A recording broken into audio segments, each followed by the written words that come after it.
Olá, me chamo Roberto Carvalho, sou dono do JRM e eu sou o cara que fui no México.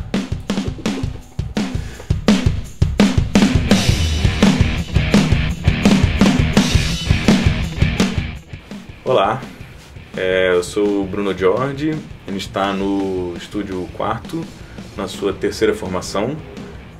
Tive na Urca primeiro, depois, isso já tem uns 15 anos, depois fui para o Botafogo, agora estou aqui na Tijuca, baseado aqui nessa Nive que foi da Globo. Sou o Cris Simões, sou engenheiro de som, produtor musical. Eu estou trabalhando já nessa área já tem mais ou menos uns 15 a 20 anos. Eu me formei na Musicians Institute em Los Angeles em engenharia de som e produção musical. E desde então eu venho trabalhando aqui no meu Pacific Studio, onde eu construí com muito suor. Aí tô com esses equipamentos analógicos aí que eu gosto muito. Faço meus trabalhos tanto híbrido, no Pro Tools, quanto na mesa, quanto meus periféricos. Comecei minha história no áudio sendo T-Boy na Toca do Bandido, com o Tom Capone e tudo mais, e vivenciando muito uma parada que, enfim, hoje é muito louco da gente pensar que é o cara gravar Sepultura num dia, Maria Rita no outro, Milton Nascimento no outro e aí Kelly Key no outro. Até que com uns 20, 18, 19, 20, sei lá, comecei a não, vou montar meu estúdiozinho aqui na casa da minha avó. Era ótimo que era uma casa muito antiga, toda com gradil de ferro, e eu aterrei o sistema todo no gradil de ferro. Virou uma gaiola de Faraday, assim, a galera entrava com o celular, acabou o rádio, acabou... Ligava qualquer amplificador tosqueiro, assim, bicho, 160 Hz, sem nada. Era limpíssimo, assim. Eu sou o Tolstói, eu sou produtor musical, sou guitarrista. Eu comecei a produzir sem saber que eu estava produzindo. Eu, por acaso, tinha a sorte de poder ter um gravador de 4 canais de fitinha, de fita cassete.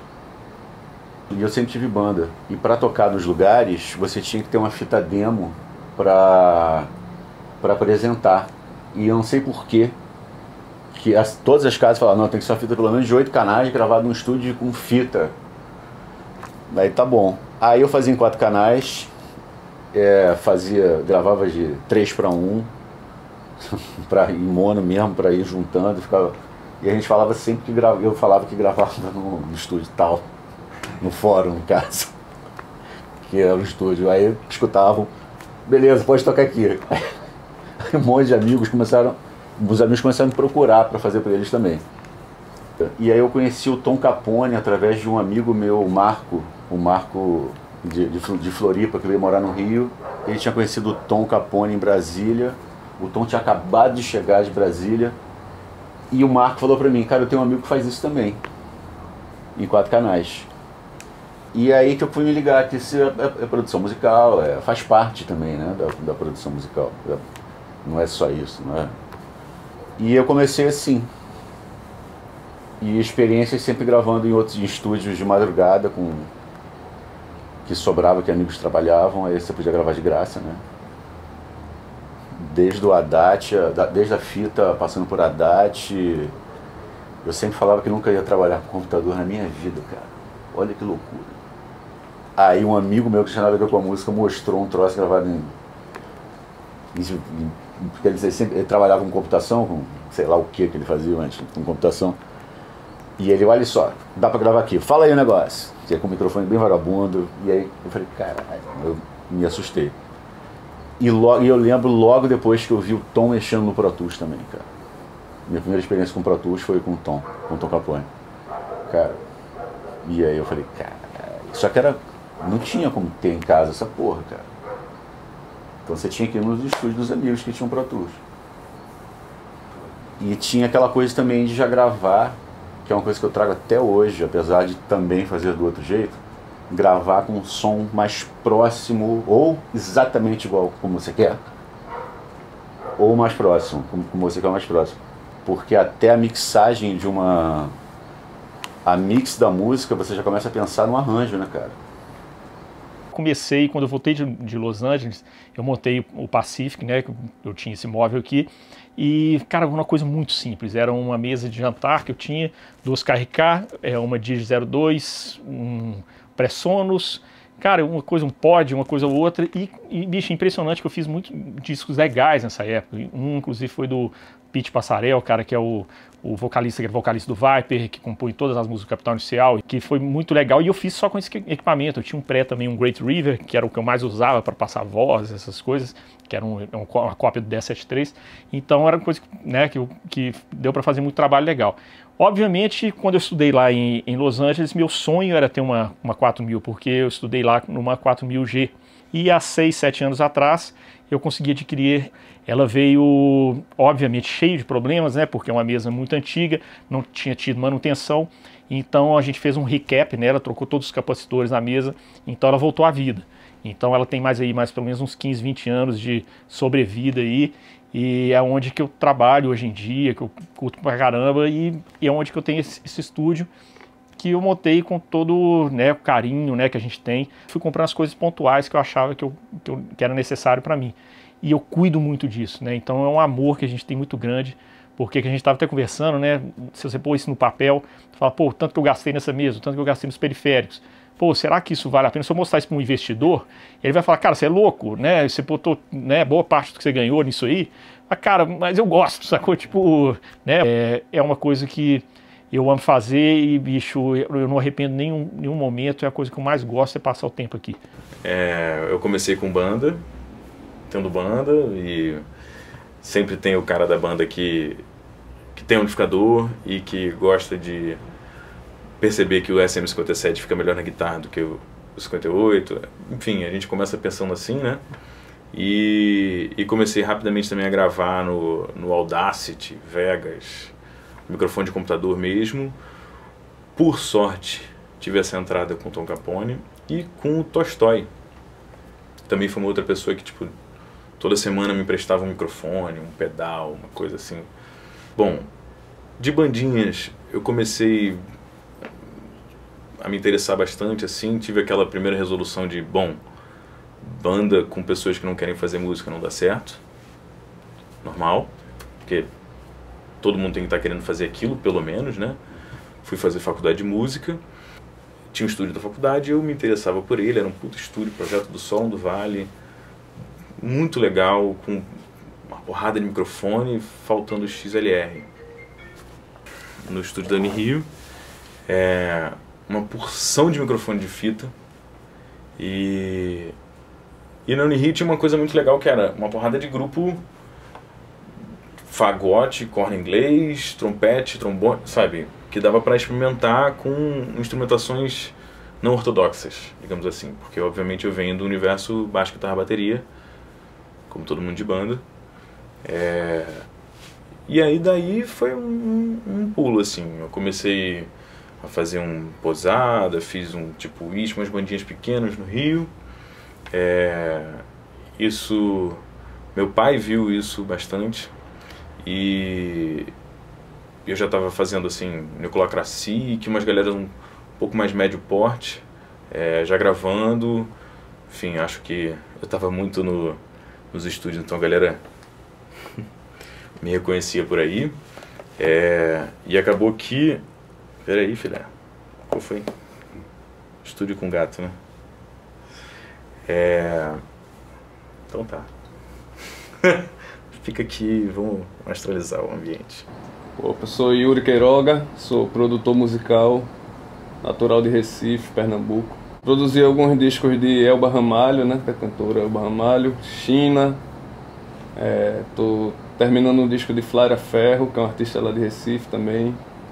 Eu vim de uma família de músicos, então já sou músico desde sempre, mas comecei a ter contato com estúdio, assim, né, com coisa de gravação, e depois que eu conheci o trabalho de Tom Capone à distância, também eu entendi o que ele fazia, assim, me fez entender aquela função de produtor e querer trabalhar com aquilo, assim. Aí dei sorte no caminho de conhecer Tolstói, muitos outros técnicos e produtores que eu tive o prazer de trabalhar. Não cheguei a conhecer o Tom, mas fui aprendendo tudo muito intuitivamente, assim, já desde sempre. Desde criança também, com aquela curiosidade, assim, até na fita cassete, de dar um play numa fita e gravar na outra e fazer aquele overdub tocando as coisas, como num teclado que tivesse gravação, né? Tivesse como gravar, tava sempre ali em contato com esse tipo de coisa. Na gravação eu achei mais minha função até do que como músico. Então, como eu fiz tudo de maneira muito intuitiva, assim, eu vim produzindo, né, aprendendo com quem eu tinha contato, e tive essa sorte de ter contato com Tolstói, com Fabra, que é um produtor lá de Pernambuco, Bruno Giorgi, que a gente é quase primo, assim, se conhece de muito tempo. Os dois começando a querer seguir esse caminho de produção. Acabou que a gente, por não ser tão técnico, acaba tendo um estilo autêntico, assim, também diferente, até das vezes do que o artista já conhece, assim, quer experimentar um som novo. Eu acho que quando me procuram é mais por isso, assim, por fazer um som não muito comum. O fato de ser muito intuitivo, inclusive a parte de arranjos, assim. Às vezes a gente entra no estúdio, eu imagino que Tolstói também, com a música lá, mas não com nada desenhado dela de arranjo, nada escrito. E aí é dentro lá do estúdio que a gente começa a desenvolver, já com o instrumento na mão, já com os timbres, com os prés até, um som de batera que rolou um reverb ali naquela hora da gravação, que o cara começou a compor diferente em cima daquilo. Tudo aquilo de arranjo é bem-vindo pra gente que produz dessa forma mais intuitiva. Cara, eu sempre tive banda, mas comecei a trabalhar com música, ganhando dinheiro como sideman em 95, Billy Brandão, muito meu amigo, meu irmão. Ele gravou o disco do Paulo Ricardo, o rock popular brasileiro, ele não podia fazer turnê, eu entrei, fiquei um tempo, depois fui tocar com o Lobão, mas sempre com o Vulgo e Tolstói, com minha banda, e a gente começou a conseguir umas coisas bacanas. E nisso eu comecei a produzir o Lenine, antes de tocar com ele, na pressão. Produzimos uma faixa, o Vulgo assinou a produção. O Pedro Sá, que era o guitarrista do Lenine, até então ia sair, e o Lenine me chamou para ir para a estrada para terminar o turnê do Na Pressão. Acabou, eu tô até hoje. E eu produzo os discos, e é muita sorte ter uma gig dessa, cara. Onde você tem uma voz artística, né? É muito raro. É muito raro. Mas eu adoro isso, adoro estar no palco tocando. Mas o estúdio pra mim é onde eu realmente... adoro, cara, adoro. Massa. Gravar, timbrar, pensar em arranjo, ser motorista, psicólogo. Ele gostou bastante do disco do Posado e do Da Rua, por acaso, que era uma banda que eu tava trabalhando. E a gente fez junto o disco Chão. Foi muito no começo de qualquer coisa, assim. Eu estava terminando o estudo na faculdade, e ele e o Tolstói, que éramos nós três os produtores, botaram muita fé. E eu fui muito doido mesmo nesse disco, assim, tipo, pesquisando, aquelas coisas, enfim. Primeira vez mixando em console grande, que era uma Euphonics S2000, nunca tinha pensado em ligar uma mesa. Então a primeira vez que era tipo, beleza, o estúdio tá aí, ó, vamos trabalhar. O que eu faço com isso aqui? Aí no primeiro dia foi tudo no máximo, como eu vi a galera usando, vermelho. Não, nem tão bom. Baixa. Aí agora tá ruim. Aí sobe um pouquinho. Tá. Então foi uma coisa muito assim... eu tive a experiência e a possibilidade de experimentar mesmo nesse disco e nos próximos. Esse disco foi indicado em melhor engenharia de gravação no Grammy. E assim, era uma coisa que eu não tinha a menor expectativa, não sei como aconteceu até hoje. E foi uma mudança, assim, uma virada bastante forte assim, para mim, porque primeiro, até então, eu não achava que eu mixasse. E eu vinha de uns 3, 4 discos que a galera virou e fez, não, a gente não tem grana pra mixar, mixa você já tá mixando. E aí foi aquele momento de, caralho, pode crer, tô mixando. E a segundo que eu não achava que o que eu tava fazendo tinha padrão comparativo com o mercado. Essa indicação foi uma coisa muito assim, cara, a galera que estava indicada junto já estava trabalhando há 40 anos, então realmente eu não estava muito entendendo o que estava acontecendo. Tem o primeiro que eu produzi de Elba Ramalho, é o Qual Assunto Que Mais Lhe Interessa. Aí ela ganhou o primeiro Grammy Latino que ela ganhou, foi um prêmio interessante, que na época eu tinha 20 anos de idade, assim, ela meio que deu uma confiança de produzir.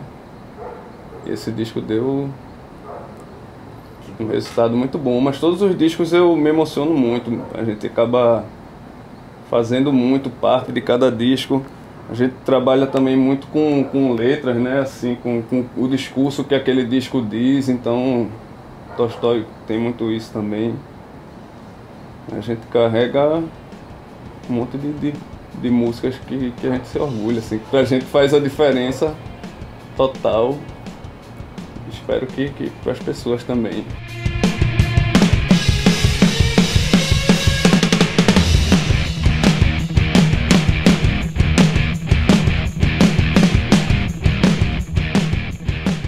Eu tenho um estúdio já. Esse estúdio aqui desde 2015. São 2 salas, a outra está em obra e está tudo acumulado numa só por enquanto. Eu gravo a maioria das bandas aqui do Rio mesmo, aqui da área. É uma galera que trabalha e grava mais no final de semana. A maioria é banda de rock, gospel e um pouco de MPB. Eu tava dormindo um dia e aí o Liceu me acordou. Me ligou, eu acordei e falei, fala, bicho. Ele, pô, cara, então, tu vai pro México. Eu falei, tá, tá bom. Tô dormindo, cara. Ele, não, acorda que você vai pro México. Eu falei, o quê? Você vai pro México? Eu falei, como assim, cara? Eu vou pro México. Então, comprei uma máquina de fita lá e você tem que ir lá desmontar a máquina e trazer. Eu falei, tá. Achei que era piada. Ele, não, tô falando sério. A máquina tá lá comprada, eu acabei de passar aqui no cartão. E você vai pro México, como é que tá teu passaporte? E aí a gente planejou a viagem inteira e fomos pra lá. E, cara, de lá tem 4 coisas assim mais doidas que rolaram lá. Foi o seguinte, a gente foi reservar um lugar menor pra eu ficar, né? Questão de custo também. E um lugar maior pra eu poder desmontar a máquina.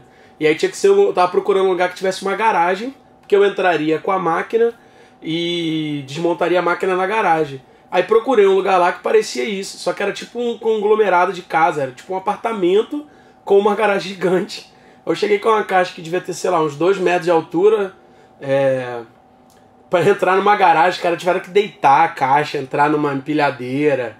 E aí eu comecei a desmontar a máquina numa garagem, um calor desgraçado. Eu falei, vai tomar no cu, vou ficar aqui não. Meti a máquina no elevador e levei pro apartamento e desmontei a máquina lá dentro do apartamento. Quando eu cheguei no México, eu tava com 12 quilos de bagagem.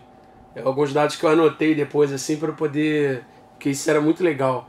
E quando eu fui embora, eu tava com 90 quilos de bagagem. Eram 4 malas, sendo 2 daquelas gigantes, mais 2 menores e uma mochila, né? E aí o PP tinha dado a ideia da gente ir pro Paraguai e entrar como sucata. E foi o que a gente fez, eu fui pro Paraguai. E, porra, quando eu cheguei na rodoviária lá do Paraguai, lá em Assunção, a rodoviária, a rua fica no meio do nível, né? Então eu tinha que comprar o bilhete aqui em cima e pegar o ônibus aqui embaixo. Só que a gente tava no Paraguai, né, cara? Então não tinha escada rolante, nem elevador, nem porra nenhuma. Eu tava com 4 malas, com 1 bilhão de avisos, preste atenção com as suas malas, porque lá tem muito serviço de carregagem, tá ligado? A galera carrega bastante. E aí eu falei, caralho, como é que eu vou fazer? Eu subi com as 4 malas, comprei o ticket. Eu virei pro cara e falei assim, cara, eu quero um ticket pra Punta del Este, expresso, mais rápido que tiver. Aí o cara, não, tem esse aqui que é mais barato. Eu falei, não, cara, eu quero o expresso, eu quero direto. Ah, você quer um direto? Eu falei, um direto, beleza. Entrei num busão, é tipo um Rio-São Paulo, assim, 6, 7 horas de viagem. Aí entrei no ônibus, falei, tranquilo. Não comprei nenhum lanche. Falei, na parada eu como alguma coisa, né? Aí o ônibus foi andando, foi lotando, eu falei, beleza, encheu, agora só para em Punta del Este. Até que daqui a pouco entrou um cara e ficou em pé. Eu falei, ué, não entendi. Tem um cara em pé. Quando eu olhei, quando eu me dei conta, tinha uma porrada de gente em pé. E conforme ia chegando nos lugares, o nego gritava assim, próximo! E o cara parando, era tipo uma lotada na estrada, tá ligado? E eu fiquei nessa lotada aí por umas 7 horas, porque não dava pra sair. Então eu fiquei lá, beleza. Aí chegamos em Punta del Este, conseguimos atravessar de boa. É o Nil lá em Guadalajara, Zapopan, né? Eles falam Zapopan. E o cara vendeu a máquina porque ele criou uma estação para trabalhar com aquele de software de fazer orquestra, né? Fui lá, conheci o estúdio do cara no último dia. Cara, porra, gente boníssima. E aí ele veio falar comigo, né? Pô, e aí, pô, que legal que vocês estão comprando e tal. Eu mostrei as fotos do estúdio do Ciel, mostrei do meu. Ele, pô, que maneiro aí, como é que vocês fizeram com a máquina? Pô, ela tá incrível. E ela tava mesmo, tava muito bem embalada. Ela tá nova, tava incrível. Pô, como é que vocês vão fazer? Eu falei, então... eu desmontei a máquina e tô levando as peças. Aí o cara achou que eu tinha errado a palavra no inglês. Tentou falar em espanhol. Eu falei, não, cara, eu não errei, não. Eu realmente desmontei a máquina e tô levando. O cara ficou me olhando com a cara, tipo assim, por que eu te vendi essa porra? Aí eu expliquei pra ele, falei, cara, a gente não pode, não é questão de não querer pagar os impostos. Simplesmente não pode, a gente não pode importar isso. Aí ele ficou de cara, né? Ele falou, caralho, que merda. Eu falei, a gente não pode. A gente pudesse, eu só viria no máximo pra acompanhar ali um despacho dela, mas de repente contratava uma empresa que resolvia tudo. Mas a gente não pode, então eu tive que vir desmontar. E ele, pô, e como é que você tá voltando? Eu falei, de avião, vambora. Ele aí, eu falei, cara, quando chegar no Rio eu te aviso. Aí cheguei no Rio, avisei pra ele, falei, tá aqui e tal. Depois a gente mandou uma foto pra ele com as peças da máquina lá. E ele ficou feliz, assim, e tal. O cara entendeu Depois ele embarcou na correria da parada, assim, ele entendeu e foi do caralho.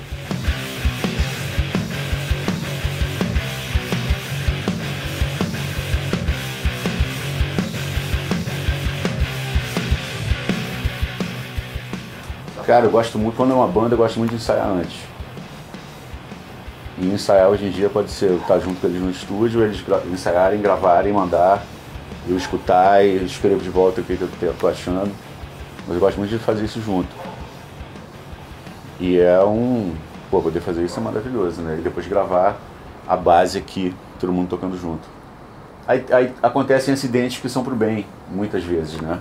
A limitação faz você ter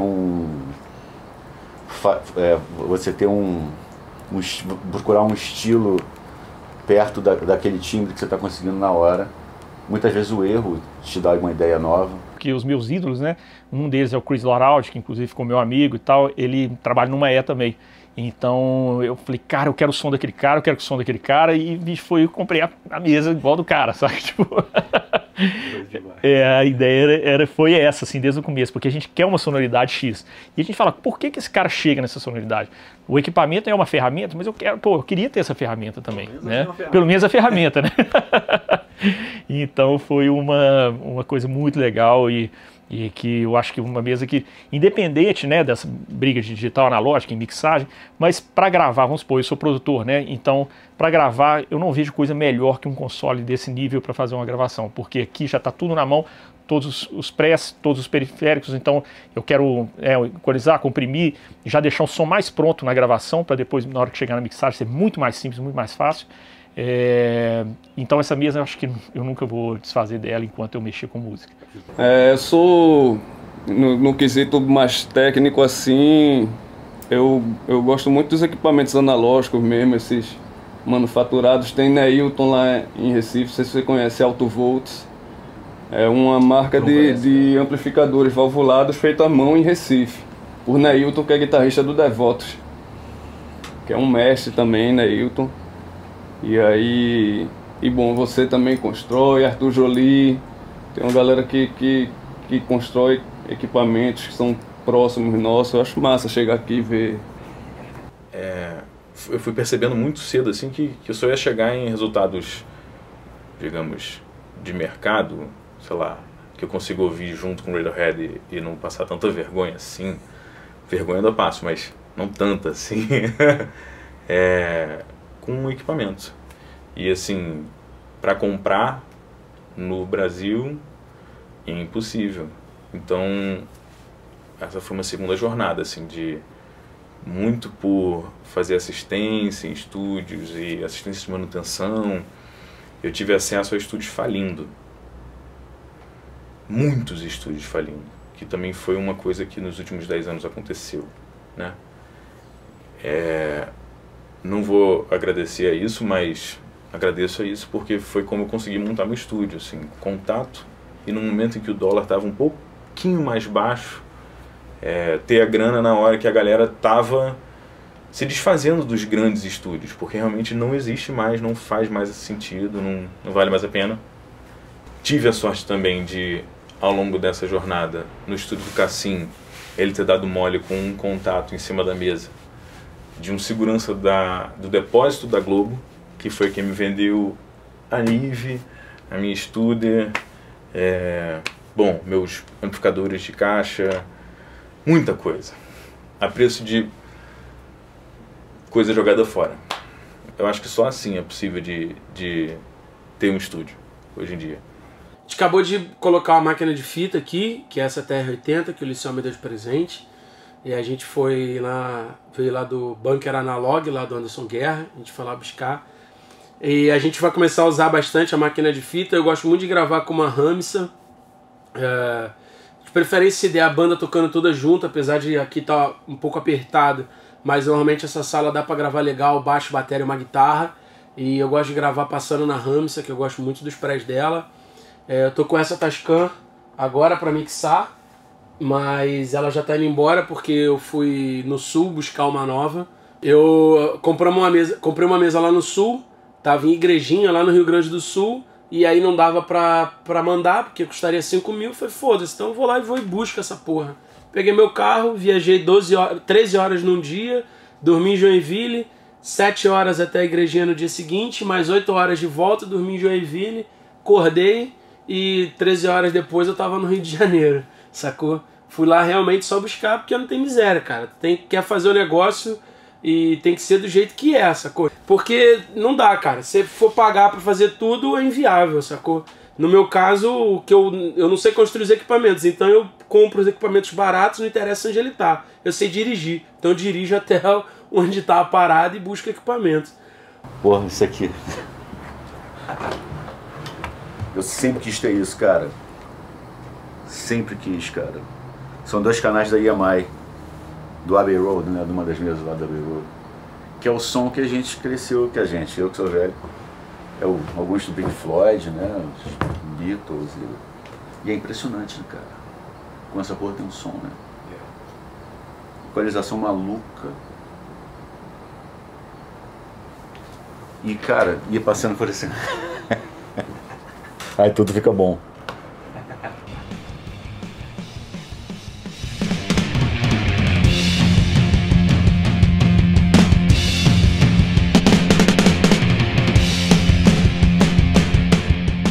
Essa aqui é uma SSL 4000E, é uma mesa de 1986, é uma das primeiras SSLs, né, da 4000 que a SSL produziu. Primeiro foram feitas a SSL 4000A e a 4000B, mas foram mais protótipos, e depois eles chegaram a essa mesa que é a 4000E. Na verdade, essa mesa mudou totalmente a indústria fonográfica, porque você tendo ali o equalizador no compressor para o canal, era muita facilidade de se insertar isso e tirar aquele som mais punch, né, mais comprimido, e com isso toda a indústria foi mudando nesse sentido, né? Então essa é uma vintage que eu tive a oportunidade de adquirir, já tenho mais ou menos uns 6 anos, 7 anos que eu trabalho com ela, e também mudou minha sonoridade, né, do jeito que eu trabalho e trabalhava. Porque no final das contas, você pensar que você tem um stereo bus compressor, que isso aqui mudou, né, muito a sonoridade, você ter essa cola final, né, e também você tem um compressor por canal, porque era muito fácil, o cara tá aqui mixando, pô, aqui eu vou insertar um compressor. Antigamente você não tinha isso, né, naquelas níveis antigas e tudo. Então, isso você consegue uma sonoridade muito mais colada, que você vê até, né, quando você pega uns discos mais antigos, né, você pega na época dos Beatles e tudo, era tudo muito mais solto, né? E depois dos anos 80 que começou a dar aquela cola, e o pessoal começou até a exagerar acelerar, né? No final das contas, nos anos 90, né? 2000, começou a ficar tudo muito comprimido e agora o pessoal está voltando a ter dinâmica e tudo. Mas essa mesa realmente mudou a sonoridade aí. Se eu for pensar, 80% dos hits da Billboard, né, já passaram num SSL. Então, isso é uma sonoridade conhecida do ouvido do mundo pop, né? Quando eu falo pop, é popular, né? Não é pop ou rock, enfim. Todos esses estilos, né? Eu gosto bastante também, cara, aqui no estúdio eu tenho... E gosto de variações de amps de guitarra e pedais, sacou? Eu piro muito nessa ideia. Eu não toco guitarra, mas eu tenho umas 6 ou 7 guitarras aqui, modelos diferentes de guitarras. E eu tenho, sei lá, uns 4 amps de guitarra e uns 2 de baixo, porque eu gosto de, sei lá, uns 20 e tantos pedais de guitarra, porque o cara chega aqui e a gente quer um som de guitarra e a gente vai lá e corre atrás de montar aquele som, de testar os pedais. Então isso é uma parada que eu gosto muito de fazer. Também gosto de fazer isso muito com bateria também, de passar o som da batera e tentar já encontrar o som na hora, gravar o máximo processado possível, já chegar no som na hora, a banda já tá, ouve o play assim do primeiro take e a banda já fica tipo, caralho, que som é esse e tal. Eu tenho um tesão real assim bom, hoje em dia já se tornou 4 canais, mas desde sempre era 2 canais. Eu queria ter 2 canais de meio que tudo, assim. Eu fico pensando em projetos, tipo um AB, um bom pré-amplificador AB, um bom, sabe, valvulados, enfim. Meus APIs, meus equalizadores eram do estúdio da EMI, que gravaram Tim Maia, gravaram uma galera, assim. Quem me vendeu foi o Léo Garrido, tinha usado durante muitos anos no PA do Paralamas do Sucesso, em épocas em que não existia mesa digital. Então, ele tinha que levar bons equalizadores. Então, assim, isso aí gravou muita gente, depois foi PA do Paralamas. Pô, bom pra caralho! Tem toda uma história. Aí, assim, a mesma coisa, os 160 VU, assim, também foi a mesma coisa.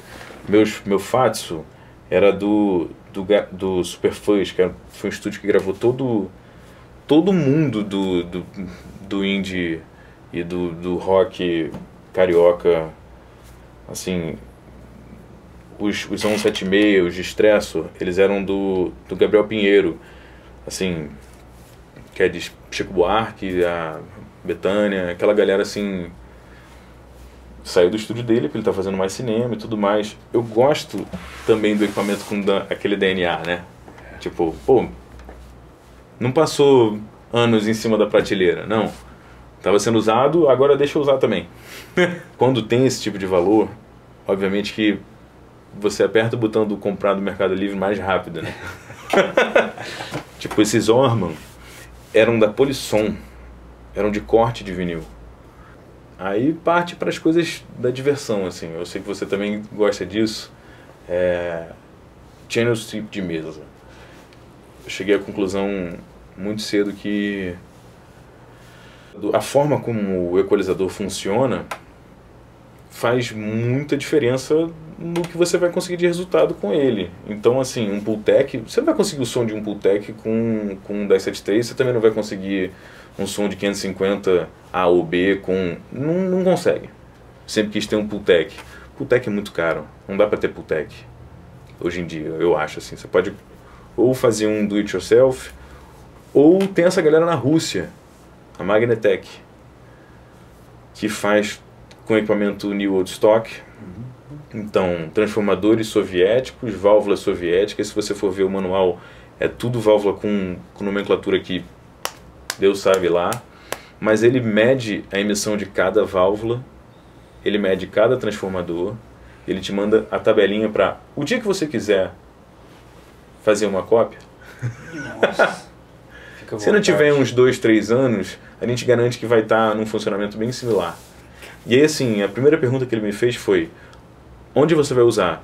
Brasil, 127 volts, né? Ai, cara. Tá bom. Eu passei muito tempo sem comprar um pedal, guitarra, só investindo nisso aqui que eu amo. Aí agora, há uns anos atrás, voltei a comprar guitarra. E, cara, e aí agora tá pior, cara. Agora eu quero comprar uma mesa. Pô.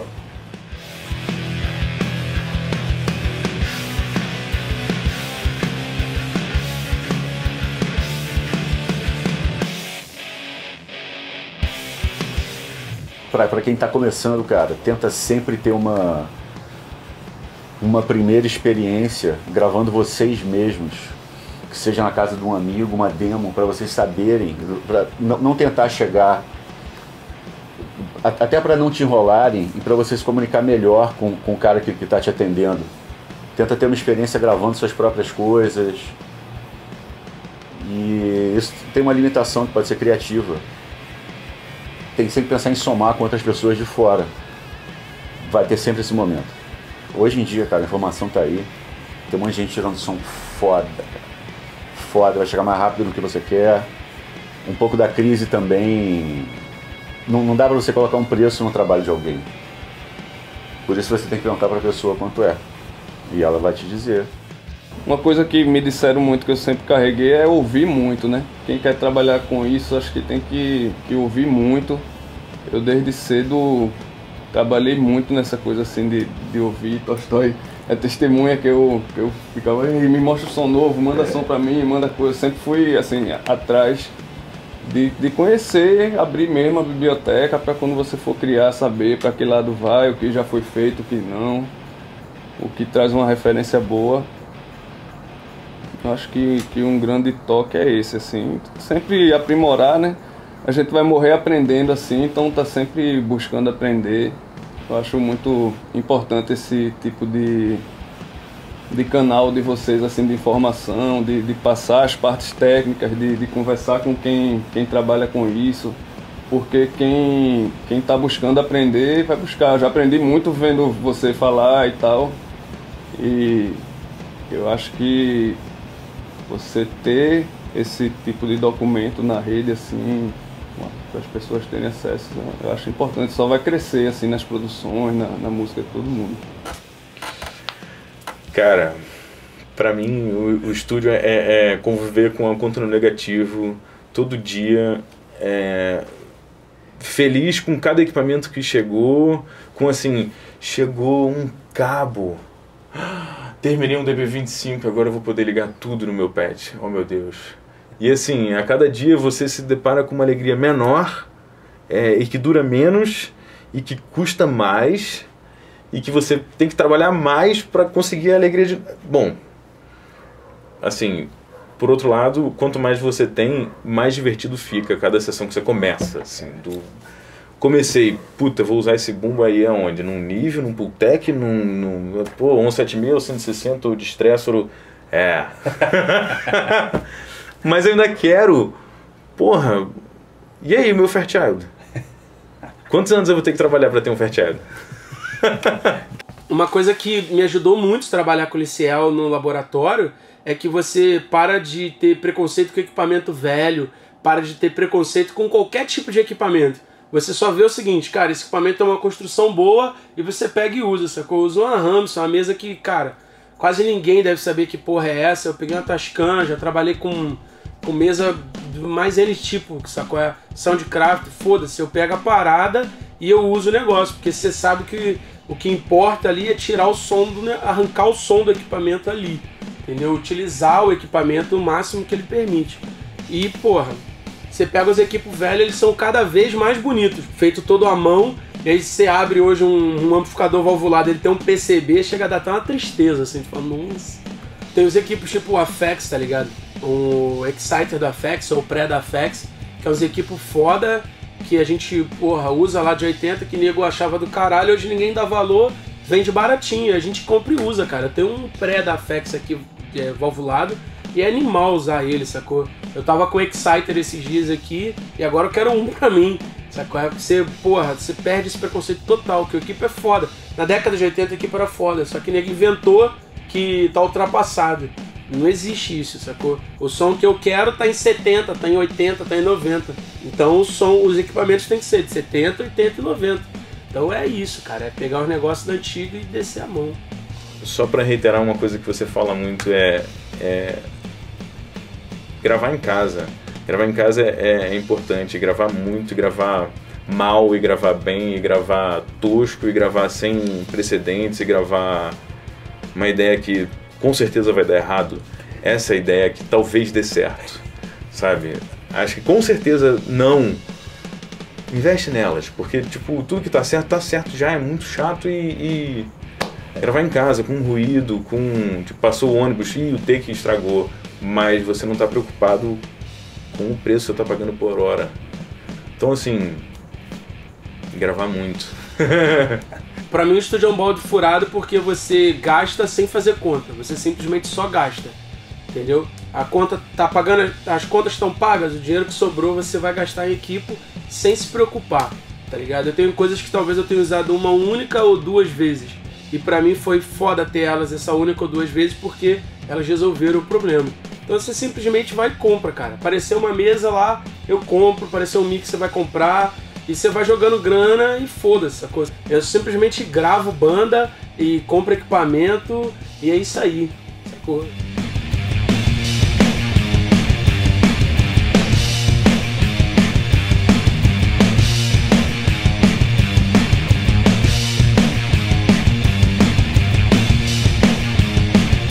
Os meus amigos acham que eu sou maluco, a minha mãe acha que eu sou acumulador e as pessoas acham que eu sou rico, quando na verdade eu só sou irresponsável, sacou?